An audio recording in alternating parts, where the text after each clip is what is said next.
하나님 말씀은 사사기 6장 19절에서 27절까지의 말씀입니다.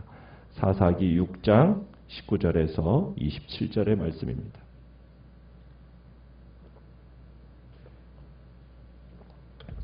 사사기 6장 19절입니다. 기드온이 가서 염소 새끼 하나를 준비하고 가루 한 예바로 무교병을 만들고 고기를 소쿠리에 담고 국을 양푼에 담아 상수리 나무 아래 그에게로 가져다가 드리매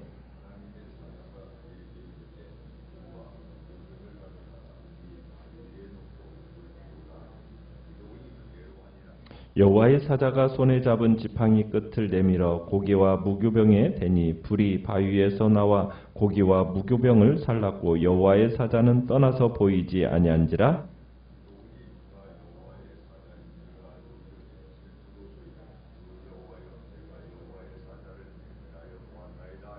여호와께서 그에게 이르시되 너는 안심하라 두려워하지 말라 죽지 아니하리라 하시니라.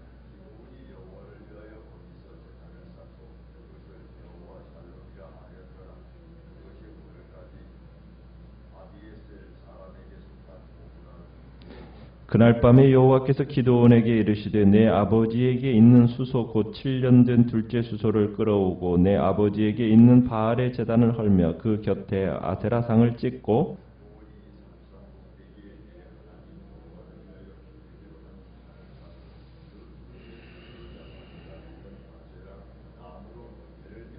같이 읽습니다. 이에 기드온이 종 10사람을 데리고 여호와께서 그에게 말씀하신 대로 행하되 그의 아버지의 가문과 그 성읍 사람들을 두려워하므로 이 일을 감히 낮에 행하지 못하고 밤에 행하니라. 아멘.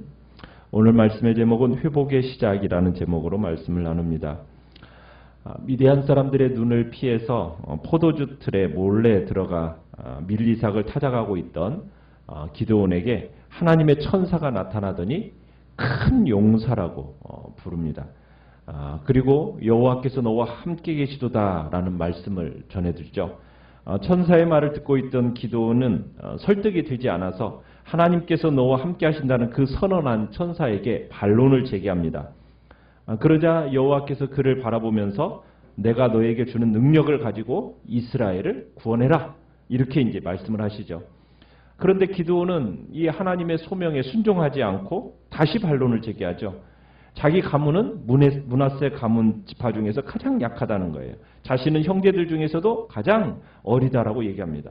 그러니까 자신은 이런 일을 감당할 만한 여력을 지닌 존재가 아니라는 거죠. 하나님은 이런 기드온을 그대로 인정하고 받아주시면서 또 이렇게 얘기하죠. 메뚜기 떼처럼 많은 이 미디안의 적들을 한 사람 치듯할 거다. 기드온을 그렇게 격려하고 붙들어 주십니다. 그런데 기드온은 말만으로는 안 되겠다는 거죠. 눈에 보이는 가시적인 증거가 필요하다라는 겁니다. 기드온은 그 분명한 하나님의 말씀을 믿지 못하고 증거를 보여달라고 말한 겁니다. 그러자 하나님께서는 또 기드온이 재물을 그러면 가지고 돌아올 때까지 기다려 주시겠다라고 이제 하나님께서는 말씀을 하십니다. 그러자 이제 오늘 본문에서는 기드온이 급히 집으로 돌아가서 재물을 가지고 하나님 앞에 돌아옵니다. 자, 얼마나 많은 재물을 가지고 왔느냐면 19절에 보면 염소 새끼 한 마리로 요리를 만들고 밀가루 한 예바로 누룩이 들어가지 않은 빵을 만들어 상수리 나무 아래에서 기다린 천사에게로 가져옵니다. 여기서 한 예바는 22리터 정도 되는 분량입니다. 그러니까 22리터나 되는 이제 밀가루를 가지고 왔는데 이 재물의 규모라고 하면은 당시 사람들이 신에게 바쳤던 양이 이 정도의 규모입니다.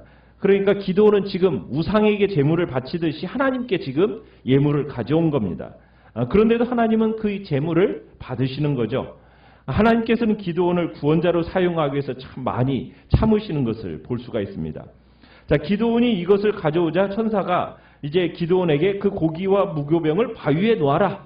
그 위에 국을 그리고 쏟아라. 라고 이제 20절에 보면 지시를 합니다. 그래서 천사의 명령에 따라서 이제 빵과 고기를 바위 위에 놓고 국물을 부었더니 이제 천사가 가지고 있던 그 지팡이 끝을 그 고기와 빵에 딱 댔어요. 그래서 어떤 일이 벌어졌습니까?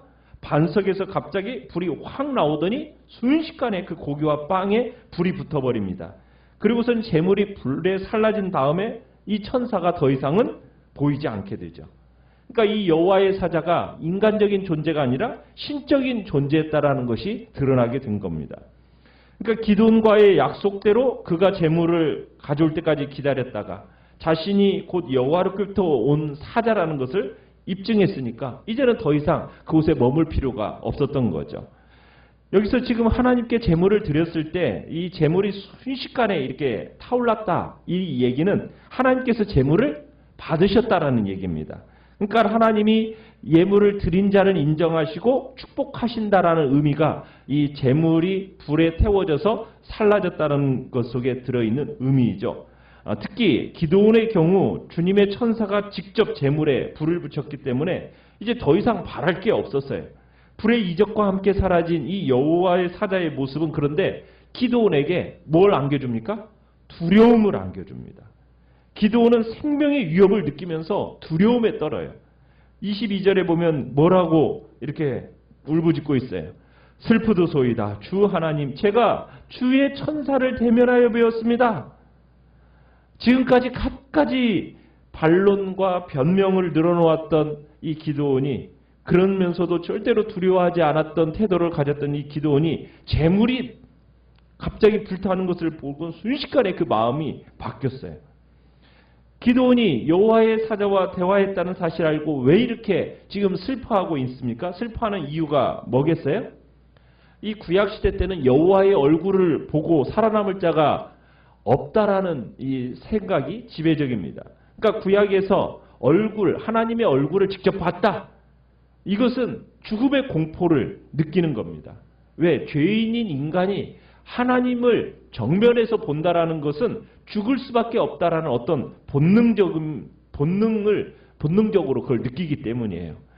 그런데 지금 기드온이 자기가 만난 이 분이 누구라는 거예요? 여호와의 사자요? 여호와 하나님을 자기가 직접 배웠다라는 그 두려움 하에서 지금 이런 반응을 보인 겁니다. 그런데 생각할 건 뭐예요?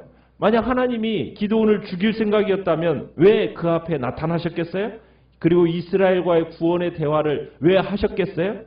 지금은 그 죽음에 대한 두려움을 가질 때가 아니죠. 오히려 자기를 택하셔서 자기를 통하여 구원을 이루시겠다라는 그 하나님 앞에 감사의 제단을 쌓아야 할 게 마땅한 거죠. 어떻게 보면 여기서도 기드온의 그 어리석음을 엿볼 수 있는 대목입니다. 자, 하나님 앞에서 이렇게 생명의 위협을 느끼면서 떨고 있는 기드온에게 하나님께서 세 개의 짤막한 문장으로 위로를 주시죠. 뭐라고 말씀하시면서 위로를 주십니까? 23절에 보니까 너는 안심하라. 두려워하지 말라. 죽지 아니하리라. 그러니까 두려워 떠는 기드온에게 이 말씀이 그의 마음을 평안케 해줍니다. 기드온 너는 절대로 죽지 않을 뿐만 아니라 모든 것이 이미 하나님께서 그 말씀하신 대로 될 거니까 걱정하지 말고 너는 순종해라. 지금 이렇게 권면을 하는 거죠. 자, 이 정도까지 배려해 주시니까 참 뭐가 걱정이겠어요. 그죠? 이제 생명과 죽음, 또 위협, 평안과 두려움을 관장하시는 분이 누구라고요? 여호와 하나님이라는 거, 역사의 주인이 누구인가? 이게 분명해졌잖아요. 이제 남은 것은 뭐 하는 일만 남은 거예요. 이 주인 되신 하나님을 섬기고 경배하는 일만 남은 겁니다. 자, 그러더니 이제 이 말씀에, 하나님의 이 말씀에 정신을 차린 기드온이 무슨 일을 하고 있죠? 24절에 보니까 곧장 그 자리에다 제단을 쌓습니다. 그리고 그 제단의 이름을 뭐라고 불렀어요? 여호와 샬롬. 무슨 뜻입니까? 주님은 평화라는 의미이죠. 그러니까 하나님께서 그를 위로하시면서 말씀하셨던 안심하라. 이 말씀에 감동이 되어서 지은 이름이 바로 여호와 샬롬입니다. 그래서 이제 기드온이 이 전쟁에서 자신이 주인공이 아니라 여호와가 주인공이다라는 그 고백의 이름을 여기에서 붙인 겁니다. 자, 기드온이 이 제단의 이름을 통해서 하나님에 대한 신앙을 이렇게 고백을 하니까 하나님께서 요구하시는 게 있어요. 순종을 요구하시는데요. 어떻게 보면 기드온에게 있어서는 믿음이 없이는 지금 이 하기 어려운 일을 하나님이 요구를 하십니다. 그 일은 무엇입니까? 바로 이제 25절부터 이제 나오는 내용인데 아버지 집에 있는 모든 이방 종교의 흔적을 제거하라는 거예요. 하나님께서 기드온에게 아버지의 외양간에 7년 된 우량한 암소 한 마리가 있다는 거죠. 그 소를 끌고 가가지고 바알 제단을 어떻게 하고 허물어버리고 아세라 목상은 찍어버리라는 거죠. 제단을 허물고 아세라상을 찍어낸 다음에 그곳에 하나님의 율법의 규례에 따라서 여호와의 제단을 쌓고 그 제단 위에다가 소를 잡아서 그 아세라 목상으로 찍은 그 나무를 사용해서 주님께 번제를 드려라. 지금 이렇게 명령을 하고 계십니다. 바알의 다리를 헐고 아세라상을 찍으라. 이 명령에 따른다라는 것은 그 당시에 결코 쉬운 일은 아니었어요. 우선 혼자서 이 바알의 달을 헐은다는 것은 물리적으로 불가능한 겁니다. 왜냐하면 이 당시 바알의 단이 상당히 컸어요. 그 동네에서 이렇게 그 바알의 단 거기에서 이제 제사를 드렸던 건데 기드온의 고향인 이 오브라에서 얼마 떨어지지 않은 무기또라는 곳에서 발견된 이 바알의 단의 크기가 사방이 7, 8m에다가 높이가 1.3m 정도 되었다고 그럽니다. 그런데다가 무거운 돌들을 이렇게 진흙으로 잘 이렇게 고정시켜 놓은 형태가 그 당시에 바알의 단이었다라는 거예요. 그러니까 이 큰 단을 헐기 위해서는 혼자로는 불가능했던 거죠. 여러 명의 도움을 얻어야만 했던 겁니다. 그래서 그 27절에 가보면은 기드온이 몇 명을 데리고 지금 이 일을 진행하고 있습니까? 종 10명을 데리고서는 하나님께서 명령하신 대로 이 모든 일을 지금 행하고 있는 거예요. 그렇지만 집안 사람들과 이웃들이 두려워서 이 일을 언제 진행했어요? 밤에 행했다고 합니다.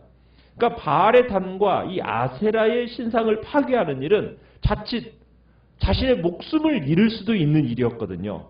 왜냐하면 오브라 마을 이 전 공동체가 이 바알과 아세라를 섬기고 있었기 때문에 그 정도로 타락에 있었기 때문에 이 일을 행하다가 잘못하면 자기는 죽을 수도 있는 거예요.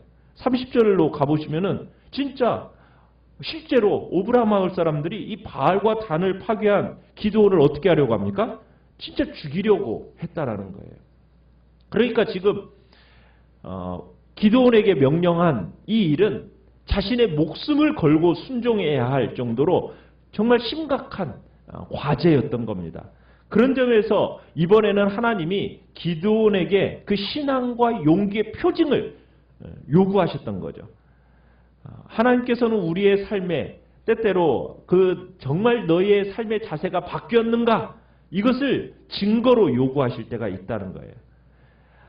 어떻게 보면은 17절에 가보면은 기드온이 하나님께 나와 말씀하신 이가 주가 되시는 표징을 내게 보여주십시오 이렇게 요구했는데 이제는 거꾸로 이제 하나님이 기드온에게 표징을 요구하시는 거죠. 네가 진짜 여호와 하나님에 대한 신앙을 고백했냐? 그럼 그 신앙 고백에 걸맞는 뭘 보여라? 순종을 한번 보여봐라. 지금 이렇게 요구하신 거라고 볼 수가 있어요. 자, 기드온이 한 일은 생명 걸고 한 일입니다. 동네 사람들이 도저히 용납할 수 없는 일을 하나님이 기드온에게 시키신 거예요. 여호와의 명령에 순종하는 것, 대가 지불이 있는 겁니다. 고통과 아픔이 수반되는 일이에요. 정말 생명을 내놓고 해야 할 일이었어요. 이것이 정말 우리의 삶에 변화를 가져다 줍니다. 이것이 우리에게 승리를 가져다 줘요. 그러니까 우리의 삶의 변화와 승리를 가져다 주는 것은 다른 게 아닙니다. 하나님께 대한 올바른 순종이에요. 순종. 그러니까 우리의 삶에 변화가 있기를 원한다면 그 변화는 뭘 통해서 나타나게 된다는 겁니까? 순종이에요. 순종. 내가 변하지 않고 있다는 것은 결국 뭐 하지 않고 있다는 겁니까? 순종하지 않고 있다는 거예요. 내게 임한 하나님의 은혜가 부족해서 내가 변하지 않는 게 아니에요. 내게 주어진 하나님의 말씀을 내가 은혜로 받지 않고 순종하지 않기 때문에 내가 변화가 없는 겁니다. 그래서 오늘 본문에서는 순종이라는 것은 그만큼 결코 쉬운 것은 아니라는 거예요. 때로는 손해도 감수해야 되고 때로는 목숨도 걸어야 할 때가 있는 게 바로 순종이다. 그만큼 순종은 쉬운 일이 아니라는 거예요. 그러나 이 순종이라는 것은 구원받은 그리스도인들이 가야 할 길이라는 겁니다. 은혜라는 것은 반드시 행위로서 나타나기 마련이라는 거죠. 은혜는 순종으로만 열매를 맺는 나무라는 겁니다. 우리의 삶의 변화가 되기를 원한다면, 우리가 진정 하나님의 은혜를 체험하기를 원한다면 살아계신 하나님의 능력이 우리의 삶과 우리의 자녀 손들의 삶 속에 전해지기를 원한다면, 그렇다면 우리의 인생에 순종이 나타나기를 주님은 기대하고 계시는 겁니다.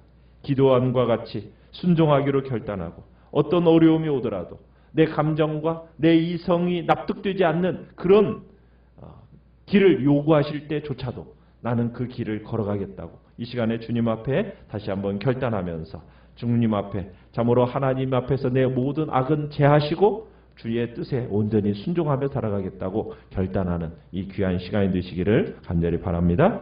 오늘 말씀을